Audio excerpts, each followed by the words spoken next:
Bihar NDA में सब कुछ ठीक नहीं चल रहा है और इस बात पर मोहर तब लग गई जब नीतीश कुमार अचानक से दिल्ली में चल रही एनडीए की बैठक को बीच में छोड़कर निकल पड़े। दावा किया जा रहा है कि मात्र 20 मिनट वो उस बैठक में रुके और उस बैठक को छोड़कर जब निकले तो उसके बाद उनके जो कदम थे वो सीधा जेडीयू कार्यालय आकर ही रुके। यानी वो पटना आए और पटना में जेडीयू कार्यालय में जाकर उन्होंने अपने नेताओं से, अपने कार्यकर्ताओं से मुलाकात की और इसके बाद से चर्चाओं ने जोर पकड़ लिया है कि क्या नीतीश कुमार और बीजेपी के बीच बात नहीं बन पाई। क्या नीतीश कुमार जिस उम्मीद के साथ इस बार एनडीए की बैठक में शामिल होने गए थे वो उम्मीद पूरी नहीं हुई, क्योंकि लगातार ये देखा जा रहा था कि दिसंबर में जब अमित शाह ने विवादित बयान दिया था जिसमें उन्होंने नीतीश कुमार के सीएम होने पर और सीएम फेस बनाए जाने पर जब ये कह दिया था कि ये फैसला तो पार्लियामेंट्री बोर्ड की बैठक में होगा और अभी हम इस पर कोई फैसला नहीं ले सकते, और उसके बाद से कयास लगने लगे थे कि बीजेपी महाराष्ट्र वाला खेल बिहार में दोहराएगी, क्योंकि कुछ दिन पहले यानी नवंबर में ही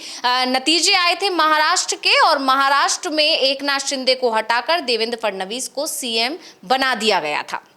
ऐसे में बिहार में सियासत गरमाई हुई थी और उस सबके बीच में जब अमित शाह से सवाल कर लिया गया तो अमित शाह ने जवाब देकर नीतीश कुमार के उस डर को और ज्यादा बढ़ा दिया था। जबकि नीतीश कुमार खौफ में थे, ये उस वक्त भी दिखाई दिया था जब एकनाथ शिंदे के और देवेंद्र फडणवीस के शपथ ग्रहण कार्यक्रम की जो तस्वीर सामने आई थी उसमें नीतीश कुमार के चेहरे पर मायूसी नजर आ रही थी। इन सब के बीच में ये चर्चा चली रही थी कि नीतीश कुमार लगातार बीजेपी पर दबाव बनाने की कोशिश कर रहे हैं, लेकिन बीजेपी किसी भी तरह के दबाव में नहीं आ रही है। नीतीश कुमार एनडीए की बैठकों से, बीजेपी नेताओं से, बीजेपी के आलाकमान से दूरी बना रहे थे। वो एनडीए की बैठक में शामिल नहीं हुए। उसके बाद वो दिल्ली पहुंचे और दिल्ली जाकर पीएम मोदी और जेपी नड्डा से जो उनकी मुलाकात तय थी उस मुलाकात को किए बिना वो वापस लौट आए। इसके बाद अमित शाह पटना आने वाले थे और ये तय माना जा रहा था कि उन दोनों की मुलाकात होगी, बातचीत होगी, लेकिन नीतीश कुमार की तरफ से जो तेवर दिखाए गए उसके बाद अमित शाह ने अपना दौरा रद्द कर दिया और उसके बाद लगातार ये देखा जा रहा था कि नीतीश कुमार एनडीए के कार्यक्रमों से दूरी बना रहे थे। हाँ, पीएम मोदी के कार्यक्रमों से उन्होंने एक भी बार दूरी नहीं बनाई, वो लगातार मंच पर दिखाई दी और बार बार ये दोहराते हुए नजर आए कि अब हम कहीं नहीं जाएंगे। यानी वो बार बार पीएम मोदी को ये आश्वासन दे रहे थे कि हम पर विश्वास बनाए रखिए, लेकिन पीएम मोदी पर उनका ये जो बयान था वो कोई काम नहीं कर पाया। ऐसा इसलिए क्योंकि कहीं ना कहीं उनको ये उम्मीद थी नीतीश को कि इस बार जब एनडीए की बैठक होगी और उसकी अध्यक्षता जब पीएम मोदी कर रहे होंगे तो शायद पीएम मोदी इस बार कोई ऐसा ऐलान कर देंगे जिससे नीतीश कुमार को राहत मिल सकती है या नीतीश कुमार के फायदे की वो बात कर सकते हैं, लेकिन शायद ऐसा नहीं हुआ और यही वजह रही कि नीतीश कुमार वहां से अचानक निकल पड़े। और अब जिस तरह से जेडीयू कार्यालय पहुंचे हैं और वहां जाके उन्होंने अपने जो कार्यकर्ताओं से मुलाकात की है, 10 से 15 मिनट 20 मिनट का लगभग उन्होंने समय कार्यालय में बिताया और वहां पर बातचीत क्या हुई ये तो खुलकर नहीं आई है अविनाश जी, लेकिन कई तरह की अटकलें लग रही हैं। क्या अब नीतीश कुमार कोई बड़ा एक्शन लेने वाले हैं क्योंकि उन्हें आश्वासन नहीं मिला है बीजेपी की तरफ से? नहीं, बिल्कुल नीतीश कुमार की तरफ से लगातार यह कोशिश हो रही है कि पहला तो उनको सीएम फेस बना दिया जाए और दूसरा सीट बंटवारा इस बार जल्दी कर लिया जाए। फॉर्मूला 2020 वाला ही नीतीश कुमार अपनाना चाहते हैं कि जिस तरीके से 2020 के चुनाव में सीटों का बंटवारा हुआ था उसी तरीके से इस बार भी किया जाए। 2020 में बता दें बिहार विधानसभा में जो 243 सीटें हैं उसमें से 122 सीट जेडीयू के हिस्से में आई थी और 121 सीट बीजेपी के हिस्से में आई थी। बीजेपी ने अपने हिस्से में से बीआईपी जो पार्टी है उसको 9 सीटें छोड़ दी थी और दूसरी तरफ जो जेडीयू है उसने अपने हिस्से में से जीतन राम मांझी की हमको सीटें दी थी। तो नीतीश कुमार चाहते हैं इस बार भी जो उनको 122 सीटें पिछली बार दी गई थी वो सीटें उनको फिर से मिल जाएं, अपने हिस्से से वो हमको एक बार फिर सीट दे देंगे। दूसरी तरफ बीजेपी को जो 121 सीटें मिलें उसमें से बीजेपी चिराग पासवान और उपेंद्र कुशवाहा ये इन दोनों को वो अपने हिसाब से एडजस्ट कर ले। और नीतीश कुमार लगातार ये कोशिश कर रहे हैं कि सीट बंटवारा जल्दी से जल्दी हो जाए। इस बार जब वो दिल्ली पहुंचे, जबकि उनको नीति आयोग की बैठक में शामिल होना था,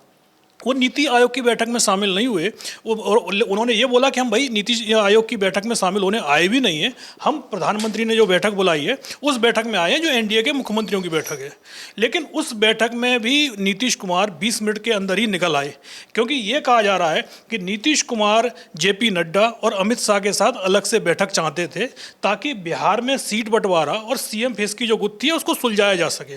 लेकिन बीजेपी की तरफ से कोई रिस्पॉन्स नहीं मिला। जब बीजेपी ने कोई रिस्पॉन्स नहीं दिया तो नीतीश कुमार बीच में ही बैठक को छोड़कर चले गए। नीतीश कुमार की तरफ से पहले ही बीजेपी के पास में अपने उम्मीदवारों की और सीट वाइज लिस्ट भेजी जा चुकी है। लगभग 130 सीटें नीतीश कुमार की तरफ से आइडेंटिफाई की गई हैं। जब उन्होंने पिछले दिनों अपनी प्रगति यात्रा निकाली थी तो उस दौरान ही उन्होंने जो सीटें थी 243 में से 130 सीटें, जहां जेडीयू का उन्हें दबदबा ज़्यादा दिखाई दे रहा था, वो सीटें उन्होंने उम्मीदवार भी तय कर ली हैं नीतीश कुमार ने। नीतीश कुमार का तो कहना ये है कि जिस दिन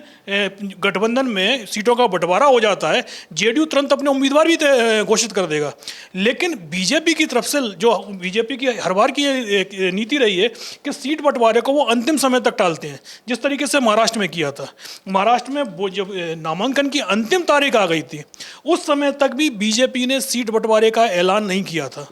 तो बीजेपी की जो रणनीति है कि ज़्यादा से ज़्यादा समय तक टालना, और नीतीश कुमार को यह पता है कि बीजेपी जितना ज़्यादा समय तक इस चीज़ को खींचेगी नीतीश कुमार के लिए उतना ही ज़्यादा मुश्किल होता चला जाएगा। उनके साथ महाराष्ट्र वाला खेल हो सकता है। इसीलिए नीतीश कुमार बीजेपी पर दबाव बना रहे हैं और वो जिस तरीके से बैठक से बाहर निकल कर आए, उसके बाद पटना में पार्टी कार्यालय में पहुँचते हैं, पार्टी के नेताओं के साथ मीटिंग करते हैं और पत्रकारों से बिना कुछ कहे हुए निकल जाते हैं। तो साफ है नीतीश कुमार कोई बहुत बड़ा कदम उठाने की तैयारी कर रहे हैं। जी बिल्कुल, और इस बात का अंदाजा तभी लग गया था जब दिल्ली में होते हुए वो नीति आयोग की बैठक में नहीं पहुंचे, जबकि इससे पहले ये लगातार दावे हो रहे थे कि नीति आयोग की बैठक में इस बार नीतीश जरूर शामिल होंगे, क्योंकि हो सकता है बीजेपी ने उनको कोई डील दी है, आलाकमान की तरफ से उन्हें आश्वासन दिया गया है कि क्योंकि बिहार में विधानसभा चुनाव होने हैं तो ऐसे में उनको कोई बड़ा पैकेज भी मिल सकता है। हो सकता था कि उनको कोई पैकेज मिल जाता, लेकिन नीति आयोग की बैठक से पहले ही नीतीश कुमार और बीजेपी के बीच शायद बात नहीं बनी और यही वजह थी कि एंड मोमेंट पर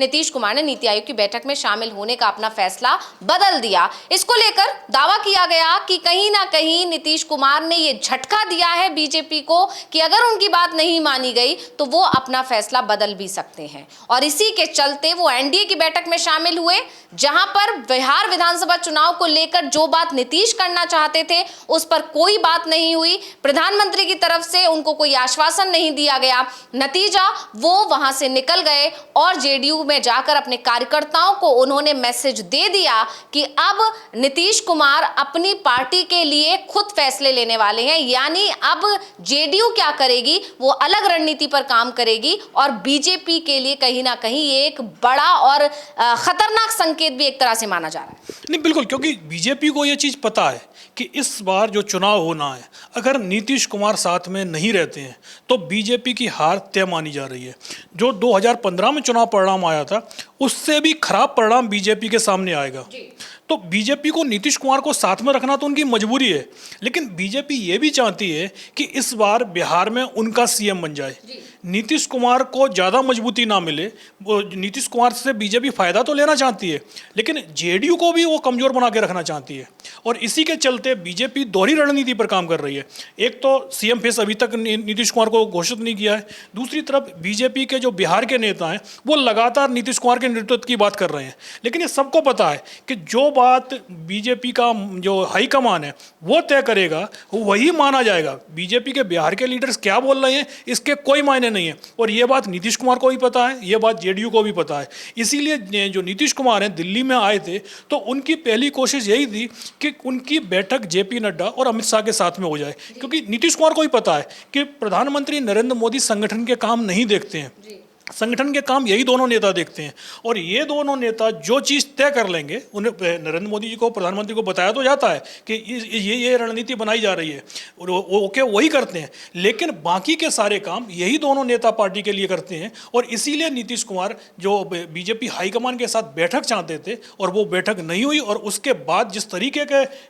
वो पटना पहुंचे हैं उसके बाद आप देखें उनके बीजेपी नेताओं के साथ में उनके फोटो तो तस्वीरें भी सामने नहीं आई हैं। तो जेडीयू और बीजेपी बीजेपी के बीच में जो दूरियां बढ़ रही हैं उसका असर पूरे एनडीए के अंदर दिखाई दे रहा है। जी बिल्कुल, एक तरह से माना जा रहा था कि नीति आयोग की बैठक में इस बार अगर नीतीश शामिल होंगे और फिर एनडीए की बैठक में भी शामिल होंगे, यानी ये 2 दिन का जो दौरा था दिल्ली का, वो एनडीए के अंदर जो खटपट चल रही है बिहार में उस पर पूरी तरह विराम लग जाएगा और फिर पूरा एनडीए एकजुट होकर चुनावी मैदान में उतरेगा। लेकिन एनडीए की बैठक से नीतीश कुमार ने निकलकर एक बार फिर सियासत को गरमा दिया है। सभी की निगाहें एक बार फिर बिहार की सियासत पर हैं और ये बीजेपी के लिए एक बहुत ज्यादा चिंता का विषय बन गया है कि आखिर नीतीश अब क्या सोच रहे हैं। बहुत बहुत धन्यवाद अविनाश जी तमाम जानकारी देने के लिए और इसी के साथ मुझे यानी अंशिता को दीजिए इजाजत। नमस्कार।